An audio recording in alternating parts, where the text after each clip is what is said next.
ఎంతకాలము ఆయన శివభక్తుడై ఉన్నాడో అంతకాలం ఉండడానికి అంగీకరించింది. ఆయనలో ఒకనాడు ఒక వెర్రి బుద్ధి ప్రవేశించింది. ఏదో ఒక కారణానికి ఒకానొకప్పుడు ఒక సందర్భంలో జరిగినటువంటి విశేషాన్ని దృష్టిలో పెట్టుకుని పరమశివుడి మీద ఆగ్రహం చెందాడు. ఆగ్రహం చెంది ఆయనని అవమానించాలన్న దృష్టితో నిరీశ్వర యాగమని ఈశ్వరునొక హవిస్సు లేని యాగాన్నొకదాన్ని సంకల్పం చేశాడు. పరమశివుడు వెంటనే ఆగ్రహం చెందేటటువంటి స్వరూపం కాదు. మీరు వేదం యొక్క హృదయాన్ని జాగ్రత్తగా గమనిస్తే పరమశివుడికి కోపం రావాలి అంటే కోపం తెప్పించగలిగినటువంటి శక్తి ఒక్కటే ఉంది. అమ్మవారు ఒక్కతే తెప్పిస్తుంది. ఆమె కూడా కోపం తెప్పిస్తుంది అన్న మాటకు అర్థం ఆయన కోపమునకు వశపడతాడని కాదు.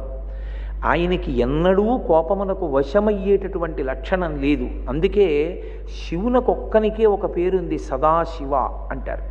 ఈశాన సర్వ